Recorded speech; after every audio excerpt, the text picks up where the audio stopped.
pembelajaran TEFA ini harapannya gitu ya untuk menambal gitu ya atau mengisi kekosongan tadi itu ya. Kebutuhan akan anak-anak didik kita ya, learning by doing, belajar begitu ya, atau praktik di kondisi gitu ya yang sesuai dengan eh, atmosfer gitu ya, atau suasana dunia kerja gitu ya.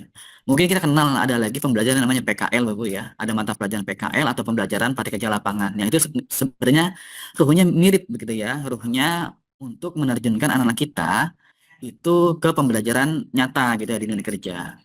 Tapi Bapak Ibu, PKL pun gitu ya, saat ini juga sekolah banyak kesulitan gitu ya mencari tempat PKL yang memang cocok atau layak ya, atau mungkin di beberapa daerah malah terkadang nggak ada industrinya begitu ya. Jadi Teva ini hadir sebagai alternatif tadi itu ya, eh, pembelajaran praktik nyata ya atau PKL. Kalau Bapak Ibu perhatikan juga ya di Permen 50 tahun 2020 tentang PKL gitu ya. Salah satu skema PKL gitu ya, selain eh, kerja langsung gitu ya di dunia kerja atau di perusahaan, itu juga ada skema yang namanya PKL di teaching factory gitu ya, ada atau di unit produksi ya, atau berbasis PJBL gitu ya. Jadi tadi itu ya, adanya TVA ini salah satu opsi gitu ya untuk mengisi kekosongan tadi itu ya.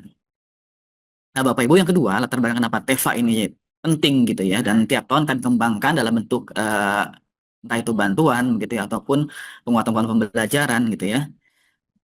Yaitu karena apa namanya, kita butuh gitu ya, memenuhi kompetensi anak-anak kita, hard skill dan soft skill gitu ya. Jadi nggak hanya hard skill gitu ya, tapi soft skill juga perlu gitu ya. Soft skill itu bagaimana sih caranya gitu ya. Mungkin pertama dengan pembiasaan-pembiasaan ya di bengkel-bengkel di sekolah itu sudah mulai bisa apa namanya diberlakukan gitu ya. Jadi di bengkelnya, pembelajarannya gitu ya, labnya itu disesuaikan dengan suasana gitu ya, di dunia kerja gitu ya. Tapi mungkin ada beberapa gitu ya soft skill yang nggak bisa didapatkan juga di sekolah gitu ya. Seperti soft skill mungkin ketemu customer ya, pelanggan ya. Kalau sekolahnya biasanya hanya product based learning saja gitu ya. Pembelajarannya hanya berbasis produk atau pembelajaran berbasis discovery, inquiry dan seterusnya gitu ya. Itu kan soft skillnya terbatas gitu ya. Tidak semua soft skill bisa didapatkan ya. Tapi kalau sekolah membuka apa namanya, membuka pembelajarannya atau menaikkan pembelajarannya menjadi level teaching factory begitu ya, sampai melayani pelanggan customer, maka ada soft skill baru yang bisa didapatkan oleh anak kita gitu ya. Tadi melayani customer, menerima komplain gitu ya, terus bagaimana membuat strategi marketing dan seterusnya gitu ya. Jadi ada soft skill lain yang apa namanya bisa ya dikembangkan melalui pembelajaran TEFA ini gitu ya. Kemudian Bapak Ibu yang berikutnya, latar belakang kenapa uh, pembelajaran TEFA ini penting gitu ya. Jadi Bapak Ibu, seringkali produk hasil praktik gitu ya atau karya siswa itu kalau sudah selesai jadi karya gitu ya. Itu kebanyakan kalau sekolahnya belum mengembangkan TEFA begitu, itu menjadi rongsokan gitu ya, menjadi sampah atau menjadi limbah yang hanya ditaruh di gudang begitu ya. Ini sayang sekali begitu ya. Jadi ada produk-produk, misalnya dulu saya ketika SMK tuh bikin mebeler gitu ya, bikin lemari-lemari gitu ya. Karena eh, TEFA belum terjadi di sekolah itu gitu ya, apa namanya iklim TEFA itu belum terjadi sehingga produk karya-karya saya waktu itu bikin bikin karya itu hanya ditaruh di gudang gitu ya. Padahal kalau dijual mungkin ada yang mau beli gitu ya, mungkin di bawah harga standar gitu ya, atau mungkin bahkan bisa sesuai dengan harga pasar gitu ya. Jadi tadi ya ada karya siswa yang itu sayang sekali gitu ya kalau tidak dimanfaatkan hanya taruh di gudang.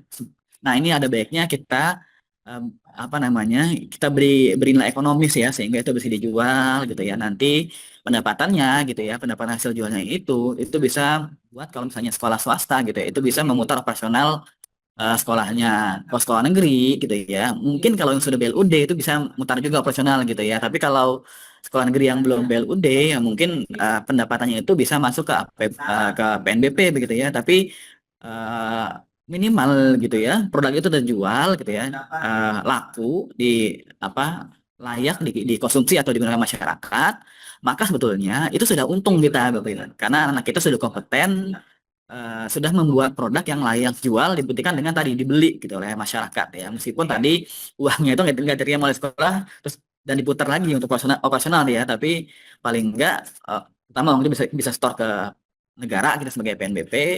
Di sisi lain kita untung karena anak-anak kita kompeten ya tadi itu. Lalu kemudian Bapak Ibu yang berikutnya gitu ya, karena pembelajaran sama ini masih mungkin Bapak Ibu yang masih belum TEFA gitu ya, masih berorientasi pada praktik saja atau profil saja gitu ya, belum sampai tadi itu ya apa namanya riset pasar, terus kemudian dijual ke masyarakat, terus ada feedback, terus berputar apa proses bisnis produksinya gitu ya, sehingga peralatannya pun belum optimal gitu ya. Jadi Bapak Ibu sebenarnya di sekolah itu eh, sudah ada aset-aset lah gitu ya, aset peralatan, ruangan yang sebenarnya itu bisa dioptimalkan oleh Bapak Ibu semua tadi itu ya untuk melayani masyarakat gitu ya, atau meningkatkan revenue gitu ya, atau income atau pendapatan sekolah Bapak Ibu semua ya. Kalau swasta sih sebenarnya udah nggak ada masalah tuh begitu ya, sekolah swasta itu kalau ingin menjalankan TEFA sebetulnya ini adalah peluang besar gitu ya sekolah swasta untuk meningkatkan revenue atau meningkatkan kemandirian sekolah lah begitu Ibu ya. Dan terakhir Bapak Ibu ya tadi saya sudah singgung juga di sebelumnya gitu ya bahwa adanya TEFA di sekolah gitu ya.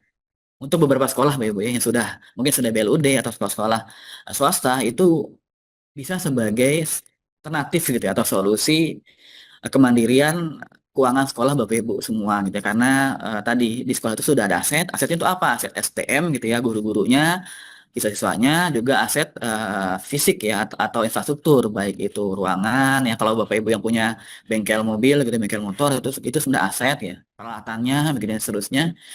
Nah, itu bagaimana menggerak apa memanfaatkan aset itu gitu ya sehingga bisa menghasilkan revenue gitu ya. Yang tujuannya itu untuk eh, tadi membuat siswa kompeten ya, hard skill dan soft skill itu Bapak Ibu ya. Jadi ini latar belakang kenapa kami tetap gitu ya mempertahankan pembelajaran ini atau program ini gitu ya. Terus distimulus kepada Bapak Ibu semua gitu. Baik dalam bentuk banper saat ini gitu, ataupun pembelajaran lainnya nanti dalam apa namanya misalnya dalam pembelajaran mendalam gitu Bapak Ibu ya. Dalam pembelajaran mendalam itu sekolah-sekolah yang menjalankan PM ya itu harapannya apa namanya menerapkan PM itu dalam TEFA gitu ya. Karena TEFA itu ya pembelajaran mendalam gitu ya. Nah, next Bapak Ibu ya, apa sih definisi teaching factory gitu ya Bapak Ibu ya? Secara garis besar, Bapak Ibu nanti bisa baca juga di dalam panduan teaching factory tahun 2023 ya, yang warnanya orange itu, nanti Bapak Ibu googling saja. Panduan teaching factory gitu ya tahun 2023. Di websitenya uh, kurikulum.kemdikdasmen.go.id ya. Jadi secara singkat, secara umum ya, TEFA itu adalah model pembelajaran ya Bapak Ibu. Jadi model pembelajaran gitu ya yang memadukan pencapaian kompetensi kurikulum sekolah ya Bapak Ibu tolong digarisbawahi ya. Keyword yang pertama kurikulum sekolah dan proses produksi sesuai prosedur dan standar dunia kerja. Ya, jadi ada dua hal Bapak Ibu ya. Jadi yang dipadukan itu kurikulum di dalam sekolahnya dan produksi ya. Produksi sesuai standar dunia kerja. Untuk menghasilkan lulusan yang kompeten dan berkarakter ya berarti hard skill dan soft skill gitu ya. Melalui penyelesaian peran produk atau jasa gitu ya sebagai media belajar dalam bentuk barang dan atau layanan jasa. Jadi Bapak Ibu di dalam TEFA itu untuk membuktikan gitu ya anak itu kompeten dan berkarakter ya atau anak itu hard skillnya bagus, soft skillnya bagus itu perlu dibuktikan dengan produk atau jasa gitu ya yang dihasilkan oleh anak itu gitu ya. Jadi itulah output dari TEFA itu sendiri Bapak Ibu ya. Jadi output TEFA itu adalah produk gitu ya, produk hasil siswa-siswa kita. Nanti outcome-nya gitu ya, nanti bisa peningkatan hard skill, soft skill gitu ya, atau mungkin nanti revenue dan seterusnya. Nah, jadi Bapak Ibu begini yang kurang lebih ya. Jadi TEFA itu adalah teaching dan factory gitu ya. Jadi Bapak Ibu jangan menghilangkan salah satunya gitu ya.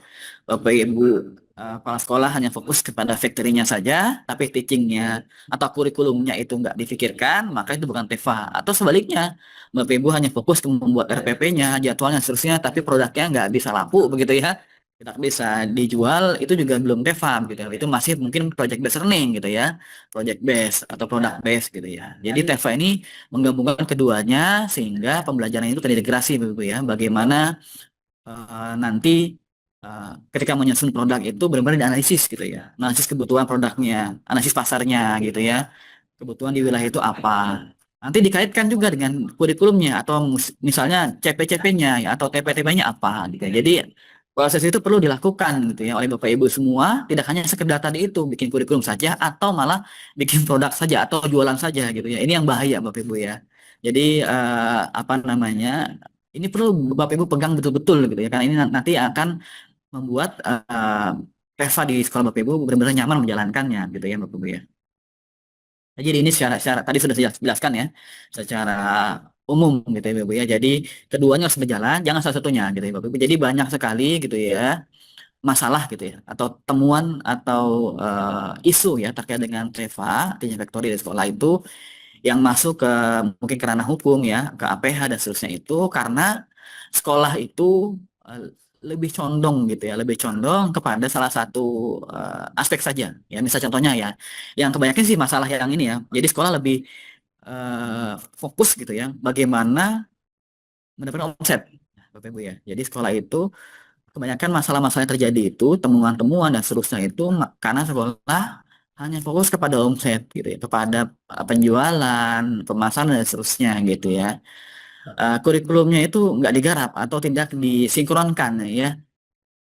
Kebalikannya malah jarang gitu ya. Sekolah yang fokus kepada kurikulumnya gitu ya, nggak produknya itu biasanya itu bukan TEVA begitu ya. Tapi masalah-masalah hukum, masalah-masalah isu-isu TEVA gitu ya di lapangan tuh yang ramai apa namanya diperbincangkan atau mungkin banyak temuan-temuan itu karena sekolah lebih fokus kepada omsetnya saja gitu ya. Tapi tidak memikirkan bagaimana TEVA ini gitu ya. Ini adalah bagian pembelajaran gitu ya, Bapak Ibu. Jadi Bapak Ibu kalau saya analogikan gitu TEVA itu atau eh, ending gitu ya atau goals dari TEVA itu adalah kompeten Bapak Ibu ya.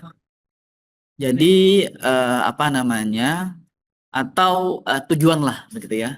Jadi tujuan dari TEVA ini ya kalau nanti Bapak Ibu baca lagi di dalam panduannya itu tujuan dari pembelajaran TEVA ini adalah siswa kompeten ya. Kompeten tadi hard skill, soft skill gitu ya. Dibuktikan melalui pengantaran produk gitu ya. Nah, Bapak Ibu di dalam Bapak Ibu mengantarkan siswa kompeten tadi itu gitu ya. Jika ada tadi benefit saya sebutkan gitu atau nilai ekonomis itu adalah bonus atau manfaat lah begitu ya. Ya, jadi itu adalah manfaat dari Bapak Ibu menuju tujuan tadi itu, menuju tujuan anak-anak sampai kompeten gitu ya. Tadi ada benefit misalnya produknya itu dijual ternyata ada nilai ekonomis gitu ya sehingga Bapak Ibu bisa putarkan gitu ya. Jadi omset atau pendapatan itu adalah manfaat dari Bapak Ibu mengembangkan pekerjaan TEVA. Jangan dibalik ya Bapak Ibu ya. Jangan jangan dibalik Bapak Ibu mau dapat duit ya nanti ujungnya anak kompeten kok gak dapat duit. Nah ini perlu diluruskan ya. Supaya apa tadi? Supaya ketika Bapak Ibu ditanya pemeriksa gitu, Bapak Ibu bisa menjelaskan seperti ini gitu ya, bahwa tujuan kami itu bukan omset Pak, tapi adalah siswa kompeten. Memang ada produk sebagai pengantar itu dan ada nilai ekonomis begitu ya. Jadi kalau misalnya saya analogikan lagi begitu ya, kalau kita olahraga itu atau kita menjaga atau kita ke ya olahraga lah gitu Bapak ya. Kita olahraga tujuannya itu untuk apa sih ya? Misalnya kita ke gym ya sehari 5 kali atau seminggu 5 kali begitu ya, seminggu 5 kali. Itu tuh tujuannya adalah supaya badan kita mungkin fit begitu ya, atau buat badan kita sehat gitu ya, dan mungkin mau membentuk badan supaya ideal lah begitu ya. Itu adalah tujuan kita ke gym, Bapak Ibu ya. Tapi di samping tujuan itu ternyata tidur kita lebih nyenyak begitu ya. Kita lebih produktif dalam bekerja gitu ya. Terus kita apa namanya lebih lebih mudah konsentrasi kan gitu ya, Mbak. Itu kan salah satu side effect dari kita olahraga Bapak Ibu ya. Eh, nggak mudah stres, nggak apa namanya, nggak anxiety gitu ya, nggak gugup dan seterusnya. Itu adalah manfaat-manfaat lain daripada kita olahraga. Tapi kita setting awal tujuan kita olahraga tuh untuk badan kita fit gitu ya. Nah, itu sama seperti Teva Bapak Ibu. Bapak Ibu setting Teva itu supaya anak kita itu kompeten, hard skill, soft skill ya. Tapi di dalam mengantarkan anak itu ada produk, ada benefit itu adalah side effect-nya atau manfaatnya, manfaat dari Teva itu Bapak Ibu, ya. Jadi Bapak Ibu nanti menjelaskan pemeriksa gitu ya. Nah, untuk ke sana Bapak Ibu untuk tadi menyiapkan anak kompeten itu maka Bapak Ibu mesti menyiapkan perangkatnya. Apa itu perangkatnya? Ya, tadi itu bahan ajarnya ada apa enggak, RPP-nya ada apa enggak, jobdesk-nya ada atau tidak, jadwalnya itu ada atau tidak gitu ya. Betulkah di dalam TEVA itu yang mengerjakan anak bukan orang lain? Nah, itu yang Bapak Ibu perlu lengkapi gitu ya. Apa namanya? Demi tadi tujuan mencapai anak kompeten itu ya. Jadi jangan dibalik. Bapak Ibu bikin TEVA itu supaya dapat duit gitu ya. Nanti anak belakangan lama nanti juga anak kompeten gitu ya. eh, apa namanya, secara struktur ya itu nanti Bapak Ibu akan mudah sekali gitu ya nanti di channel sama misalnya pemeriksa gitu ya atau apa namanya eh, pihak-pihak lah gitu yang mempertanyakan program TEFA Bapak Ibu semua. Nah ini tadi saya sudah sebutkan ya berarti yang tadi saya berikutnya. Jadi Bapak Ibu apa namanya selain tadi ya tujuan itu membekali murid untuk kompeten, gitu ya, tentu ada manfaat lainnya gitu ya. Tadi meningkat kualitas pembelajaran, lulusan kita itu menjadi kompeten gitu ya, dibutuhkan karena tadi produknya sudah terjual gitu ya. Kalau produk sudah dijual, dimanfaat ke masyarakat itu sudah kompeten sebenarnya Bapak Ibu ya, karena sudah digunakan produknya. Itulah tujuan dari pembelajaran di SMK ya. Lalu kemudian tadi sekolahnya bisa ada kemandirian gitu ya, menyelenggarakan pendidikan sesuai dengan kerja. Terus juga Bapak Ibu nanti perjalanan itu menggambar Deva, nanti ada kemitraan. Tadi ini set efek tadi Bapak Ibu ya. Dalam Bapak Ibu menempuh tujuan supaya anak kompeten tadi. Tadi menyediakan alternatif tempat PKL saya sudah sebutkan di awal ya. Jadi PKL itu kalau Bapak Ibu baca Permendikbudristek nomor 50 gitu ya, itu salah satunya di tempat Teva gitu ya. Dan yang terakhir tadi itu ya benefit apa namanya keuangan gitu ya dan Bapak Ibu juga bisa menyiapkan atau menyediakan alternatif pemenuhan kebutuhan barang dan jasa di masyarakat gitu ya. Jadi ini adalah set efeknya Bapak Ibu. Ini jangan dijadikan tujuan awal ya ketika Bapak Ibu menjalankan TEFA ya. Tapi tujuannya di atas ya. Tadi itu membekali murid dengan hard skill dan soft skill sebelum dia nanti lulus gitu ya. Kalau Bapak Ibu berpegangan ini dalam mengaman TEFA gitu ya. Insya Allah nanti kalau ada pemeriksa ya atau ada LSM yang bandel, Bapak Ibu bisa menjelaskan lebih tenang lah gitu ya. Nah, ini beberapa tahapan Bapak Ibu yang uh, biasanya ya nanti Bapak Ibu kembangkan dalam mengembangkan TEFA gitu ya. Jadi apa namanya? Pertama ya Bapak Ibu perlu mengidentifikasi produk gitu ya. Nanti identifikasi produk itu Bapak Ibu pakai pendekatan bisnis gitu ya. Jangan pakai pendekatan kurikulum. Nah, ini yang perlu diluruskan gitu ya. Jadi identifikasi produk itu awal-awal sekali gitu ya. Awal-awal sekali Bapak Ibu membangun TEFA gitu ya, atau menjalankan TEFA itu bukan pada analisis kurikulum, tapi analisis produk, ya, analisis pasar, analisis bisnis gitu ya. Di wilayah Bapak Ibu semua itu ada apa sih, ada kebutuhan apa gitu ya. Nanti mungkin setelah saya Pak Asep akan jelaskan secara detail begitu ya, bagaimana apa namanya menganalisis pasar lah begitu ya. Jadi itu yang pertama tuh analisis produk dulu, baru dari produk ini uh, Bapak Ibu menganalisis CP-CP gitu ya. TP-TP mana sih yang bisa eh, di apa diajarkan ya atau ditempuh dengan pembelajaran TEFA ini gitu ya. Lalu setelah itu baru Bapak Ibu merancang gitu. Setelah tadi analisis produk analisis CPT ketemu atau analisis kurikulumnya, ketemulah produk yang mau Bapak Ibu kembangkan. Nah, perancangan produk itu Bapak Ibu nggak perlu yang muluk-muluk gitu ya. Jadi nggak perlu yang mewah-mewah atau nggak perlu yang terlalu idealis gitu ya atau terlalu apa ya nggak masuk akal lah. Misalnya Bapak Ibu tuh di sekolah nggak punya mesin CNC ya, CNC yang besar itu. Punya punya mesin bubut gitu ya. Tapi Bapak Ibu mau bikin produk yang ada mesin CNC-nya gitu ya. Ya itu gitu kan nggak masuk akal gitu ya. Padahal di wilayah Bapak Ibu mungkin ada kebutuhan mesin-mesin perkakas yang sederhana gitu ya. Misalnya sendok, garpu begitu ya, atau perkakas yang sederhana itulah gitu ya. Jadi Bapak Ibu nggak perlu mikirnya itu di luar kemampuan ya atau sumber daya yang Bapak Ibu punya gitu ya. Jadi Teva tuh nggak seperti itu gitu ya. Misalnya Bapak Ibu mau bikin mobil listrik gitu ya. Mobil listrik ya. Tevanya mobil listrik. Saya jamin kalau Bapak Ibu bikin Teva mobil listrik itu bukan Teva gitu ya. Jualnya kemana gitu ya. Kalau hanya untuk praktek namanya bukan Teva gitu ya. Namanya project based learning atau product based learning. Ya, Teva itu harus ada feedback, harus ada barang terjual sehingga ada feedback, ada continuity gitu, atau kesinambungan, atau sustain gitu ya produknya itu. Jadi kalau Bapak Ibu hanya sekedar bikin mobil listrik terus dipajang di depan sekolah dan dibilang ini adalah program TEFA itu namanya bukan TEFA gitu ya itu namanya project based learning gitu ya. Nah TEFA itu apa ya tadi itu di lapangan Bapak Ibu uh, Bapak Ibu lihat di lingkungan Bapak Ibu itu ada peluang misalnya perkakas sendok itu kebanyakan dari Cina gitu ya atau mungkin impor dan mahal harganya. Nah, Bapak Ibu mungkin oke kita butuh sendok yang murah gitu ya loh harganya tuh murah gitu ya dan diproduksi oleh anak bangsa yaitu Bapak Ibu bikin terjual ya terjual dan ada repeat order itulah namanya TEFA the real TEFA dibanding Bapak Ibu bikin mobil listrik yang hanya dipajang di depan sekolah gitu ya. Nah, Bapak Ibu nanti setelah perencanaan produk nanti Bapak Ibu cuma sumber daya tadi ya, sumber dayanya ada apa saja.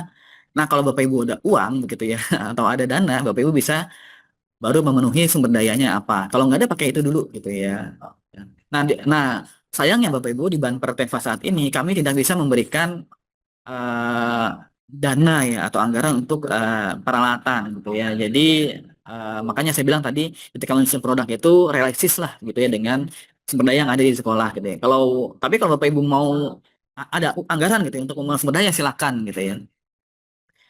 Jadi setelah apa namanya pembangunan sumber dayanya sudah dipenuhi atau pakai sumber daya yang ada gitu ya, baru Bapak Ibu melakukan pengerjaan produk gitu ya atau produksi, lalu distribusi lah penyerahan produk, lalu layanan pernah jual gitu ya. Apakah ada feedback, ada masukan, ada perbaikan gitu ya. Lalu dievaluasi TV-nya itu seperti apa untuk kedepannya dikembangkan lagi gitu ya. Ini adalah siklus pengembangan TV Bapak Ibu ya yang perlu Bapak Ibu pahami dalam pengembangan TEVA gitu. Jadi nggak apa namanya nggak hanya Bapak Ibu ada kurikulum gitu ya kuliner saya bikin donat gitu ya nggak Bapak Ibu ya tapi Bapak Ibu lihat lapangannya itu butuh apa gitu ya atau bisnisnya apa di di wilayah itu potensi bisnisnya apa.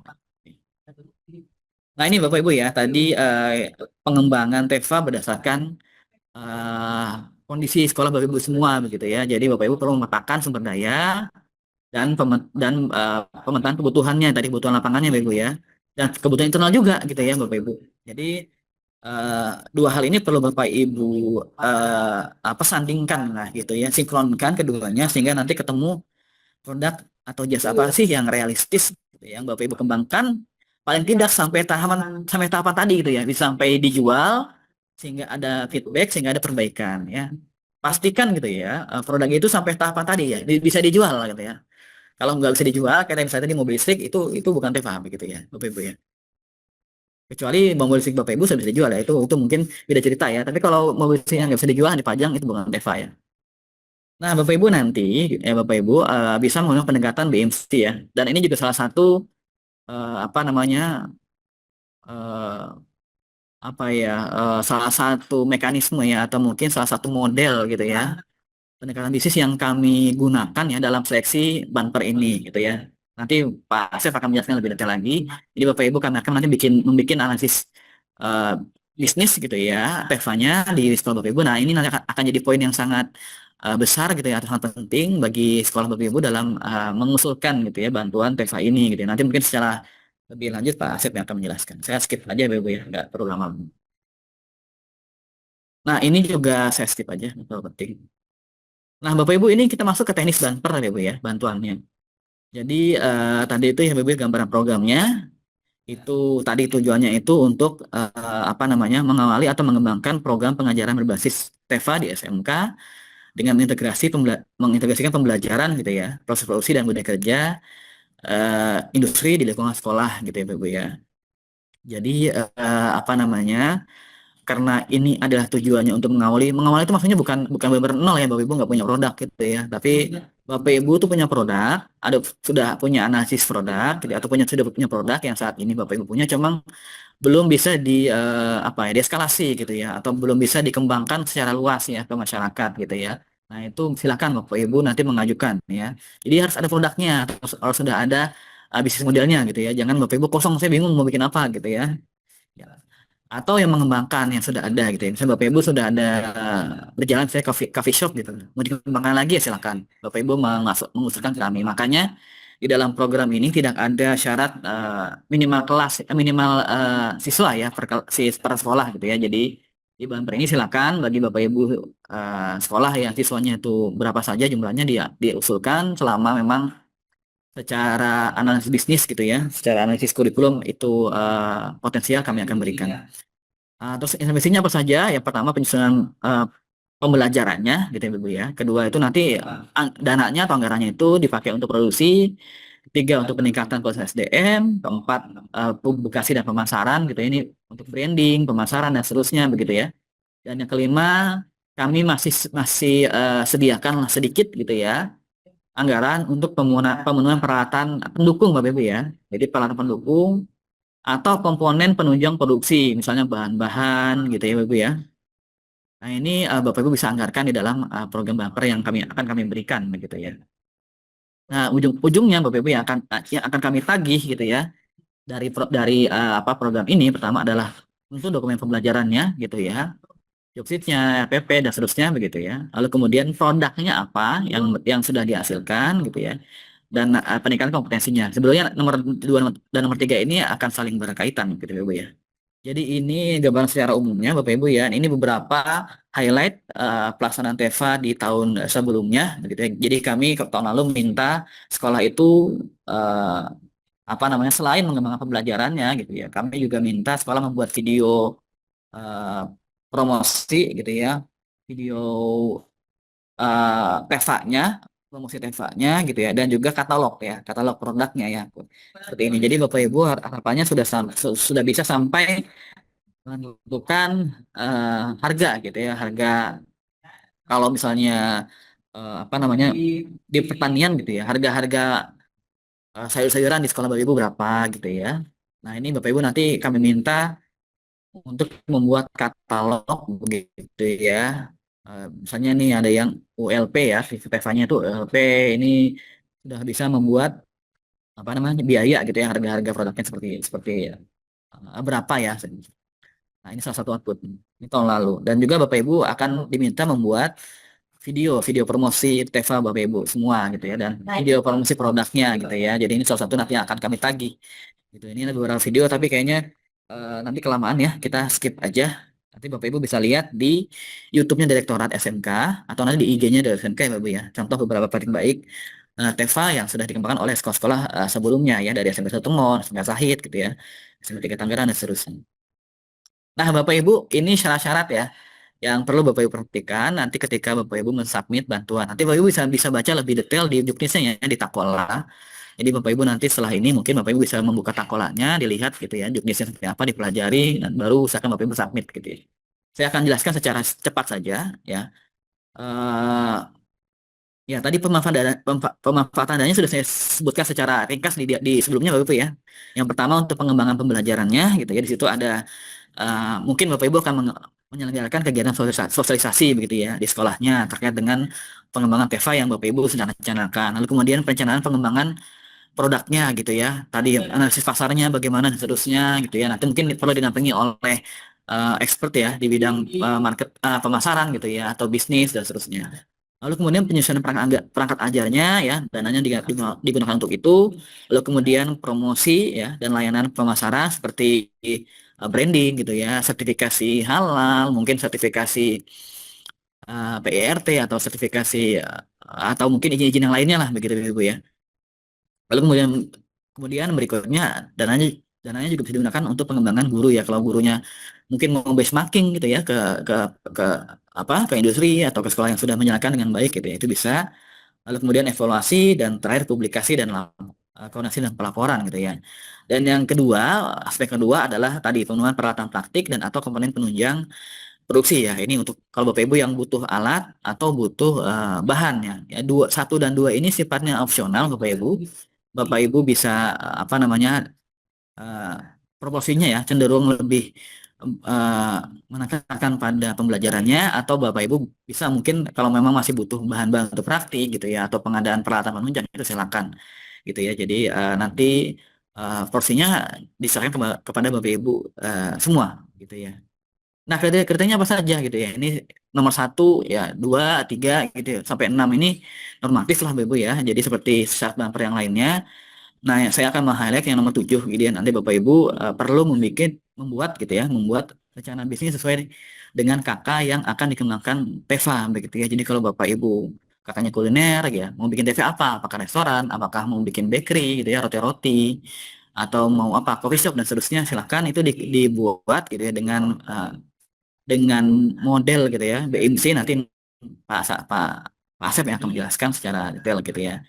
Lainnya itu kriterianya normatif saja gitu ya. Nah, kemudian kalau Bapak Ibu punya BLUD gitu ya, ini menjadi perhatian yang khusus bagi kami, tapi ini bukan syarat mutlak Bapak Ibu ya. Jadi tidak harus Bapak Ibu jadi BLUD begitu ya. Kalau swasta kan nggak perlu BLUD begitu ya. Atau mungkin di Jawa Tengah ya, pakai Usman gitu ya. Itu juga nanti mungkin menjadi pertimbangan kami ya. Jadi nilai plus lah begitu ya kalau sekolah yang punya mekanisme apa pengelolaan keuangan yang lebih fleksibel lah gitu ya. Lalu kemudian Bapak Ibu kalau yang gurunya punya sertifikat kompetensi ya, lulusan industri itu juga menjadi perhatian lebih dari kami ya. Jadi ada nilai plusnya, dan juga kalau Bapak Ibu yang aktif di media sosial juga ini menjadi poin plus kami juga gitu ya.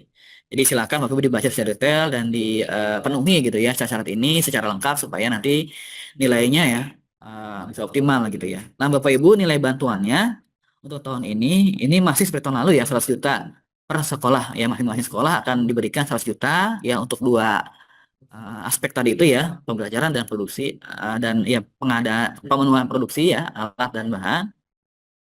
Nah, diberikan kepada 450 SMK gitu ya. Jadi kalau Bapak Ibu bacanya di Juknis gitu ya, ini ada 100 juta untuk 45 SM 450 SMK, atau totalnya 450.